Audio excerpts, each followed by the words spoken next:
What is up, DS3 TV? We are back for another video. This one is Miscellaneous Myths, Tam Lin, and this is from over at Sarcastic Productions.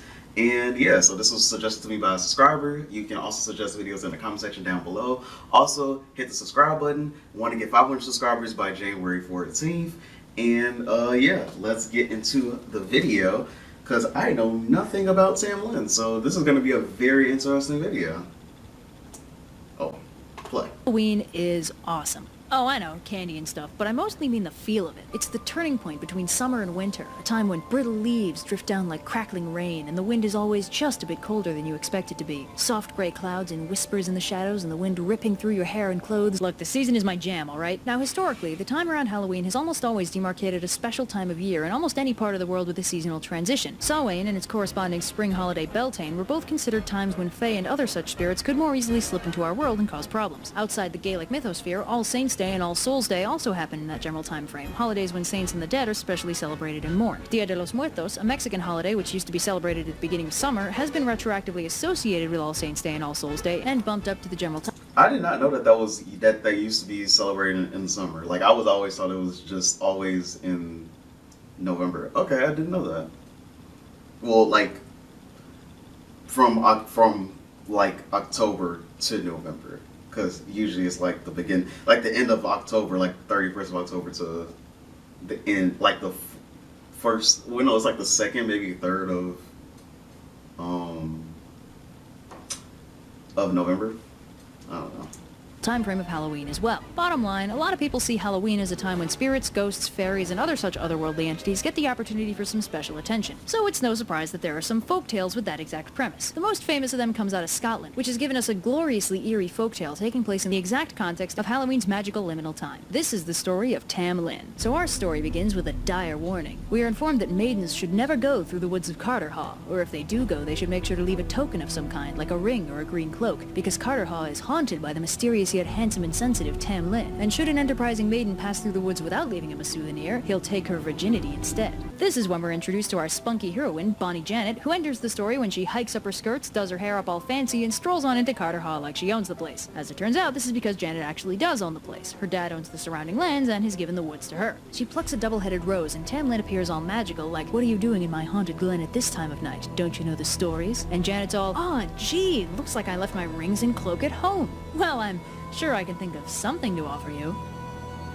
Look, you're cute, and everyone at my dad's castle is, like, super old. So Janet and Tam Lin do what young, attractive singles do, and then Janet heads home. It soon becomes clear that she's rather predictably gotten pregnant. Her father asks her which of his knights is responsible for this, and Janet's like, "Hey, nobody's responsible for this baby but me. And also my elf boyfriend who lives in the woods." So she runs back to Carterhaugh and contemplates using an herbal plan B, but then Tam Lin's like, "Whoa, before you do anything like that, let me tell you my tragic backstory." See, Tam Lin isn't actually an elf or a fairy. He's human. But one day, when he was out riding, he fell off his horse straight into the arms of the Queen of the Fairies, who took him into the hill where the Fae lived. Now, it's nice consorting with the Queen of the Fae, but unfortunately for Tam Lin, the Fae have something of a septennial responsibility. Every 7 years on Halloween, they have to pay a tithe to hell. The Fae don't really like sacrificing one of their own, so they prefer to sacrifice humans when they have them. And Tam Lin worries that this year he's set to be sacrificed. And also Halloween is today. While Janet is having none of this, and with the help of Tam Lin's insider information, they come up with a plan by which she can rescue him and conveniently avoid winding up as a single mother. So at midnight, Janet sneaks out, camouflaged from fairy eyes in a green cloak. She watches the fairy procession, spots Tam Lin's horse, and leaps out to pull him out of the saddle. The Queen of the Fairies responds by transforming Tam Lin into respectively a lizard, a snake, a bear, a lion, a chunk of red-hot iron, and finally an actual fire. Fortunately, Janet was prepared for this, and Tam Lin had previously told her that, as her baby daddy, there's no way he could hurt her no matter what form he takes. So she refuses to let go, except to dump Fire Tam Lin in a well, at which point he attains his final transformation, Tam Lin but naked. Janet bundles him up in her cloak, and the Queen of the Fairies angrily concedes defeat, though she does tell Tam Lin that if she'd known he'd end up like this, in a relationship with a mortal woman, she would have started off their relationship by petrifying his eyeballs.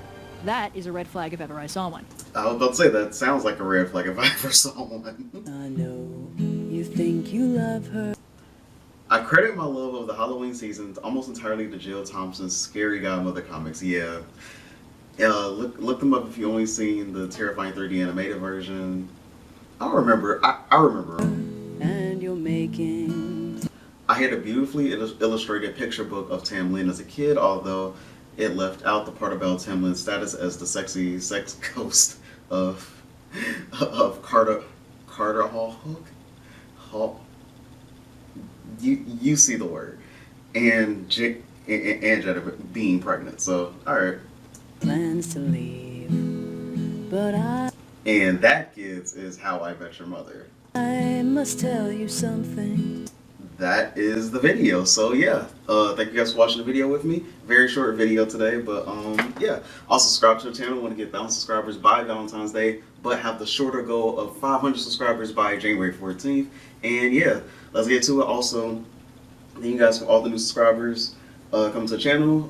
Welcome to the family, and you can put video suggestions down in the comment section down below. And yeah, peace.